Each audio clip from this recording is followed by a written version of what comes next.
Alors le président Loïc Schneegeraar l'a dit, retrouver et recréer l'enthousiasme, c'est ce qui va nous animer cet après-midi, avec autour de cette table ronde que j'ai la chance de co-animer avec Michael Carnez, une table ronde que nous allons co-animer avec enthousiasme.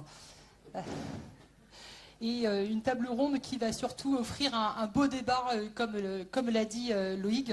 Et déjà, je voulais vous remercier. Merci à vous toutes et tous qui êtes ici et la salle en dessous. Merci à Loïc, merci au Souffle Breton de nous offrir ce débat. Et merci à vous, chers invités, que nous n'allons pas tarder à vous présenter et à vous inviter à vous joindre à nous. Avant de vous, parce que c'est vous que nous sommes venus écouter, avant de vous présenter et de vous poser quelques questions, nous voulions avec Michael Carnez nous présenter très rapidement en tant que co-animateur. Alors moi je suis Fanny Chappé, je suis conseillère régionale de Bretagne, présidente du groupe de Loïc Schneegeraar, mais je suis également maire de Paimpol. Merci.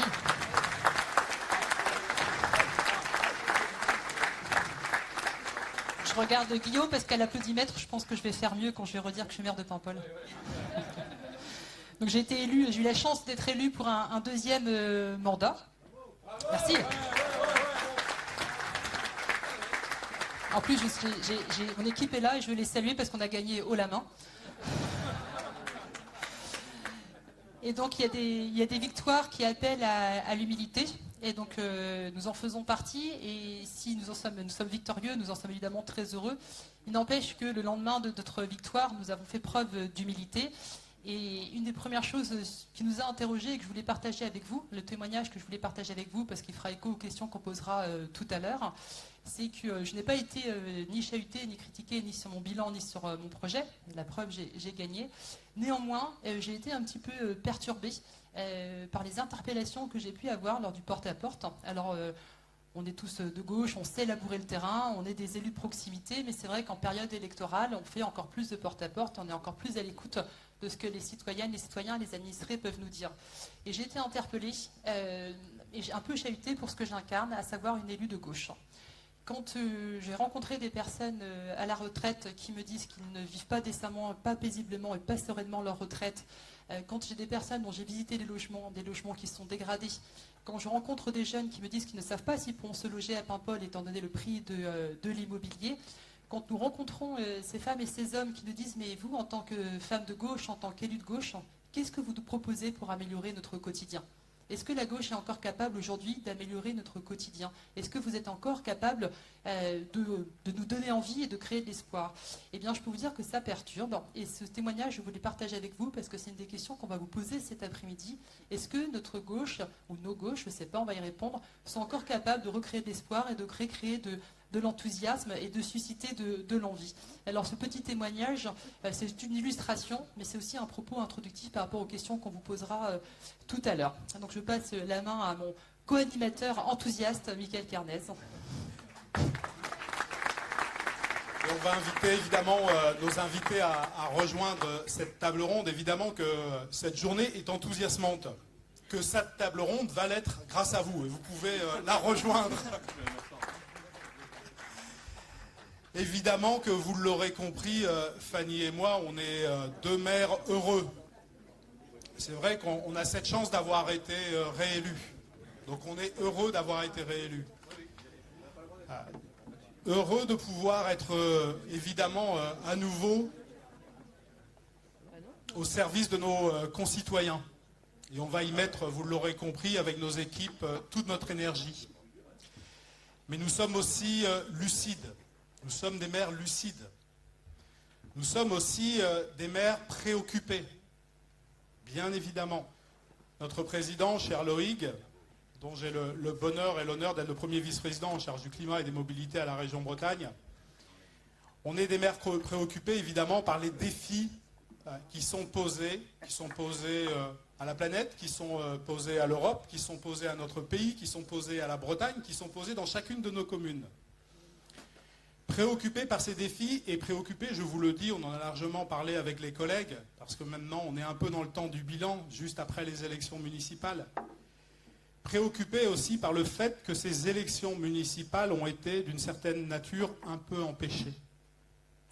On aurait aimé avoir des débats en profondeur, sur les sujets qui ont été évoqués, sur les défis qui nous sont posés. Et quand on parle de dérèglement climatique et tous ces sujets-là, je suis le maire de Quimperlé, les inondations, ça me connaît un peu malheureusement. Et donc le dérèglement climatique, c'est mon quotidien. Les conséquences du dérèglement climatique. Mais des élections municipales empêchées parce qu'un thème, notamment, les incivilités, l'insécurité, ont fait en sorte que les débats démocratiques que nous aurions dû avoir, malheureusement, ont été un peu empêchés. Empêchés par le microcosme médiatique. On l'a très vivement vécu ici en Bretagne également. Et donc toutes ces questions, nous allons évidemment les poser au travers de ces tables rondes.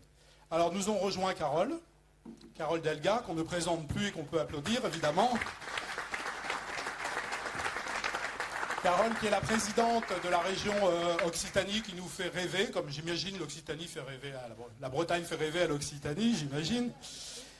Membre du Parti Socialiste, bien entendu, et tu as publié il y a quelques jours un manifeste qui va nous mettre aussi en situation de débat. Yannick Jadot, que vous pouvez également applaudir. Yannick est sénateur de Paris, membre d'Europe Écologie Les Verts, mais on n'oublie pas que tu as été aussi député européen du Grand Ouest. Donc la Bretagne, ça te connaît. Donc les débats que nous allons avoir cet après-midi, tu vas pouvoir largement y contribuer avec ce regard qui est le tien, à la fois un regard de député européen, de sénateur et évidemment cette connaissance de notre territoire. Emma Rafovic, bienvenue à toi Emma aussi,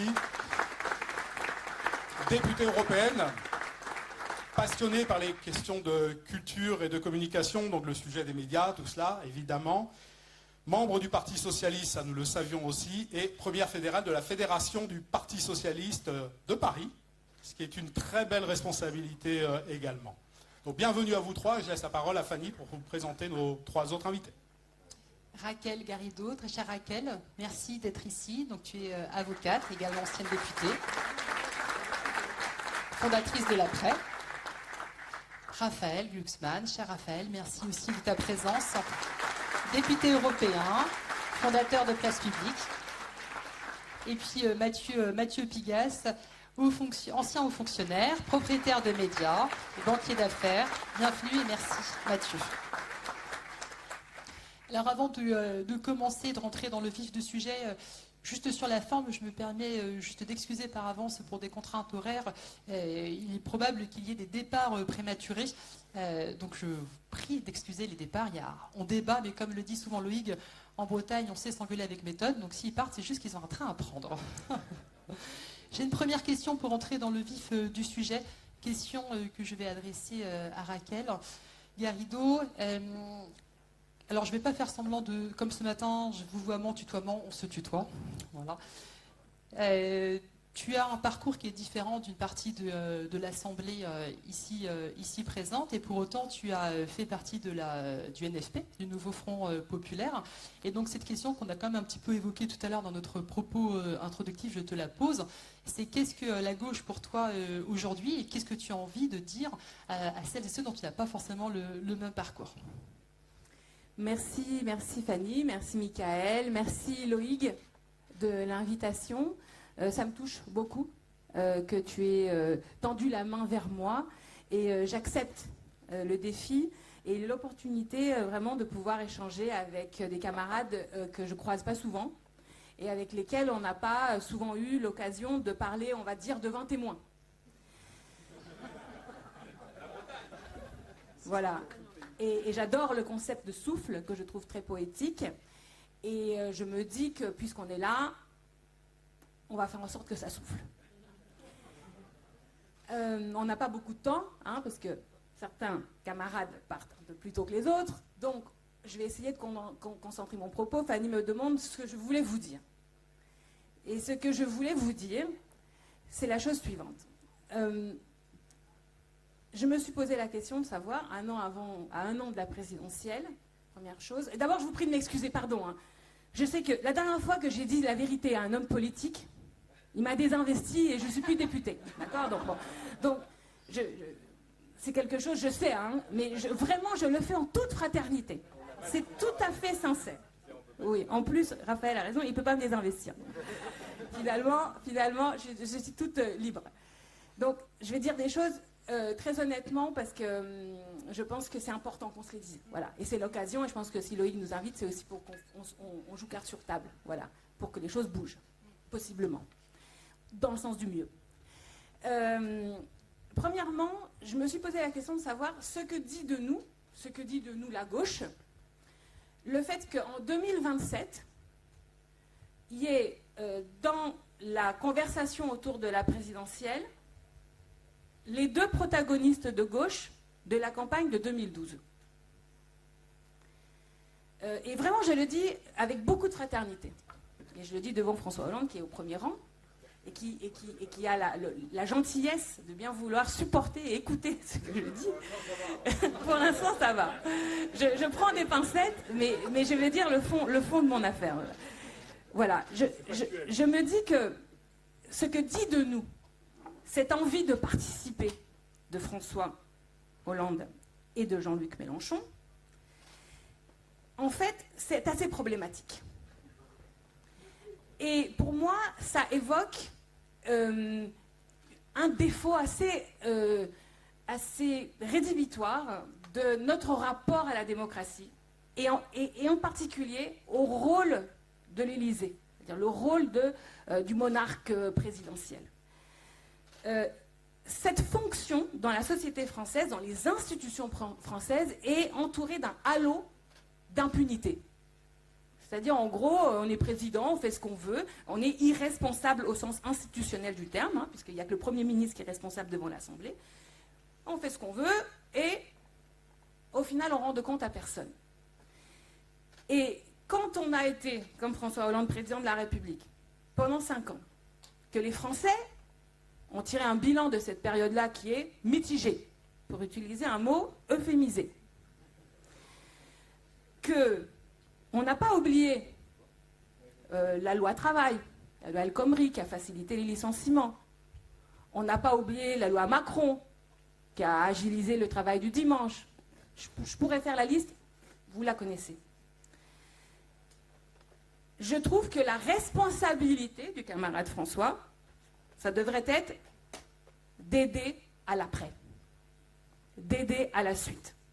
Pas de dire 15 ans plus tard, j'ai envie de rejouer le premier rôle. Et pour Jean-Luc Mélenchon, c'est la même chose.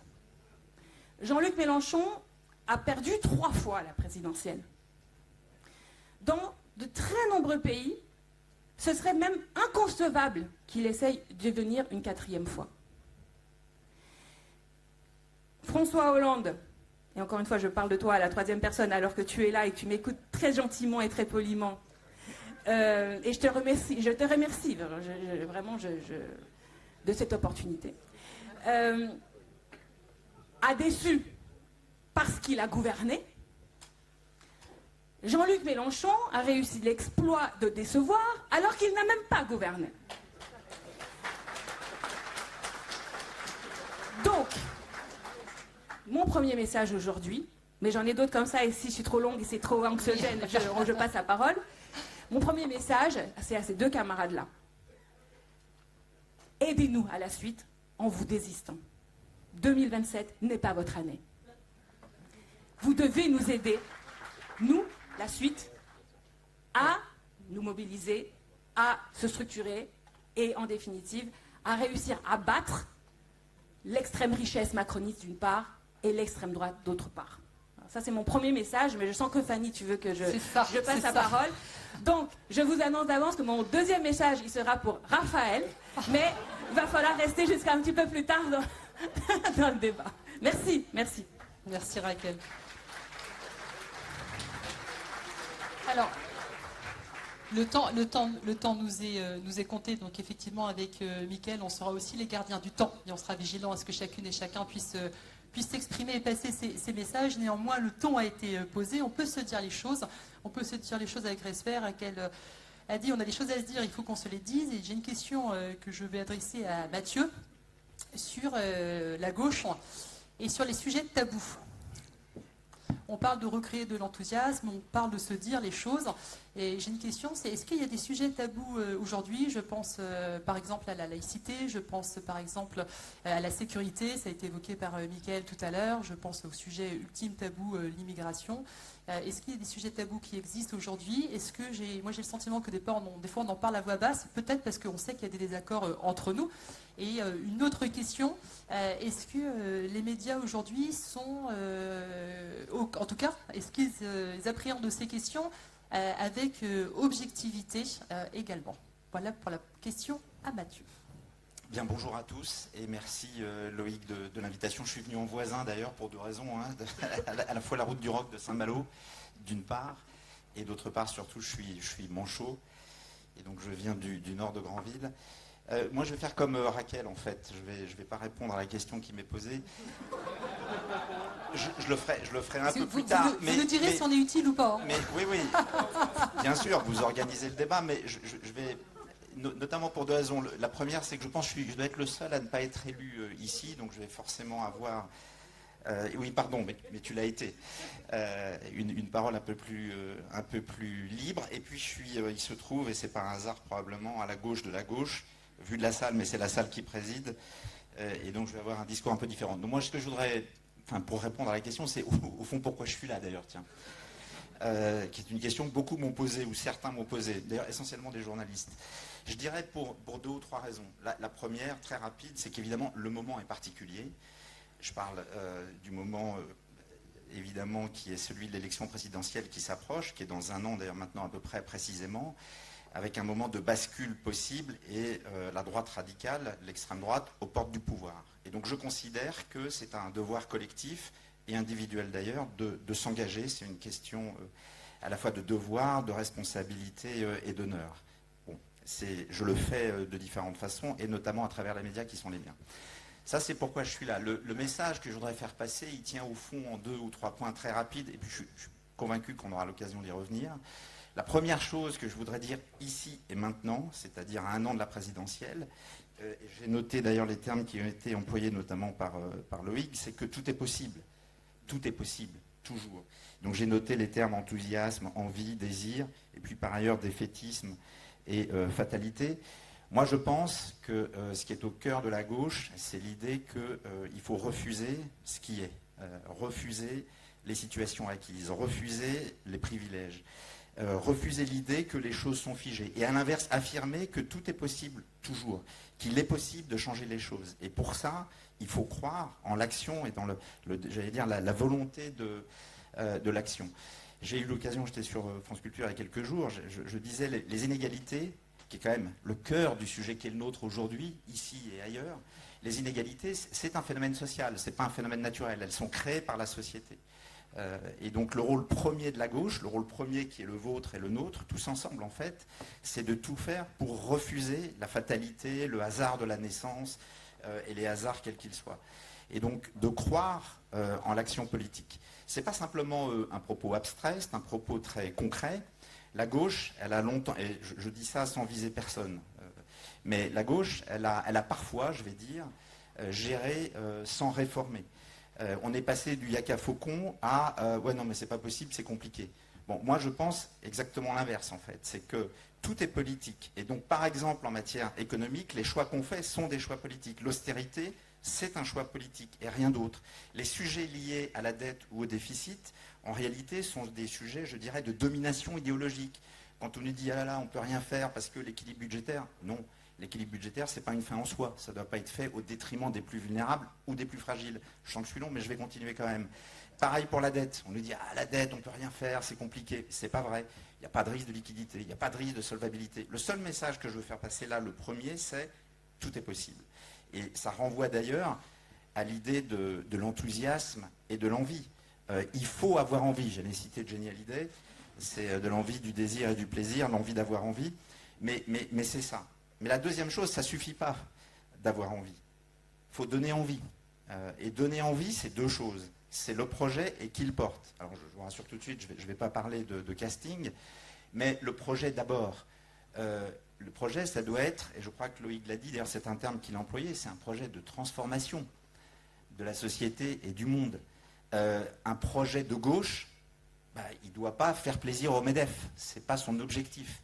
Un projet de gauche, il doit s'attaquer aux difficultés d'aujourd'hui. Je discutais avec Carole il y a quelques instants, et je comprends ce que tu disais, mais autorise-moi un désaccord sur la radicalité. Tu disais attention à la radicalité, etc. Moi, je pense qu'il faut l'entendre, la radicalité. Il faut la comprendre et il faut la saisir. Et il faut la transformer, cette colère et cette rage, en projet. Je ne vais pas être très long, mais pour moi, le projet, c'est 2-3 points fondamentaux. Le premier, évidemment, on l'a évoqué, le partage des richesses. Je ne vais pas revenir sur les inégalités. Moi, j'ai eu l'occasion d'en parler 1000 fois. Je vais vous donner juste un chiffre, que je n'ai jamais donné comme ça d'ailleurs. Les 500 Français les plus riches, les 500 Français les plus riches possèdent autant que les 30 millions de Français les plus pauvres. Bon, je répète quand même, les 500 Français les plus riches possèdent autant que les 30 millions de Français les plus pauvres. Est-ce qu'on pense que c'est tenable? La réponse est non. En réalité, ce n'est pas de l'économie, c'est une nouvelle féodalité. Et la féodalité, on l'a mis à bas une fois, il faut la mettre à bas une deuxième fois. De l'importance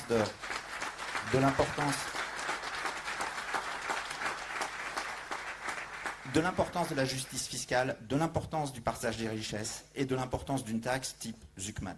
Ça, c'est pour moi le premier point fondamental d'un projet de transformation. Le deuxième, c'est évidemment un nouveau pacte social, pour plein de raisons, sur tous les sujets. Mais notamment, et là aussi on en parlait avec Carole, je suis absolument convaincu que le partage des richesses, il passe aussi par un relèvement du SMIC significatif, d'ailleurs probablement au-dessus ce qu'a dit à ce stade le Parti socialiste dans son projet. Et je pense que 20% par exemple d'augmentation, moi, me paraît tout à fait souhaitable et nécessaire. Les Espagnols ont fait bien plus et avec un impact économique très positif. La deuxième chose qui va de pair, c'est l'échelle mobile des salaires. On est qu'à la troisième. Ouais, non, mais l'échelle mobile des salaires, c'est le SMIC augmente, tous les salaires augmentent. Hein. Et le troisième, c'est le partage de la productivité. Il est temps que dans ce pays, lorsque les entreprises font des gains de productivité, une partie, un tiers par exemple, je dis ça comme ça, mais reviennent aux salariés. Et donc changer les mécanismes d'intéressement et de participation. Je termine. Juste à la fin pour que tout le monde puisse s'exprimer. Tout le monde va s'exprimer. Moi d'ailleurs, je n'ai pas de train, je peux rester tout le temps, donc je redévelopperai. Je suis là pour vous. Mais je termine quand même maintenant sur le... Non, je l'ai dit de manière sympathique. Allez, je fais un dernier point sur l'équipe... L'équipe elle-même, je le ferai tout à l'heure, parce que je te sens... Non, c'est moi, c'est ma responsabilité de faire en sorte que tout le monde puisse s'exprimer. Un dernier point important, parce que j'aimerais justement qu'on puisse tous rebondir là-dessus. Il y a le projet, ce projet il doit parler à tous, ça va de soi, nous tous ici, et puis il y a qui le porte. Moi, je suis convaincu d'une chose, et je terminerai là-dessus, c'est promis, c'est la nécessaire union de la gauche. Je ne comprends pas comment ni pourquoi on peut penser dans ce pays qu'alors que la gauche pèse 30-35% au total, combiné dans les sondages, en arrivant divisé à l'élection, on peut gagner. Mais la chance, c'est même pas qu'elle est proche de zéro. C'est qu'elle est à zéro. Et je voudrais juste dire, évidemment qu'il y a des sensibilités différentes. Je reconnais, je le sais, je ne suis pas naïf, mais je dis juste qu'on doit être capable de se retrouver tous sur une plateforme avec des principes et des valeurs communes. Parce que je fais une dernière phrase qui nous divise est infime par rapport... Oui, mais il faut... C'est important. Ce qui nous divise est infime par rapport à ce que nous devons défendre ensemble. Voilà. Merci.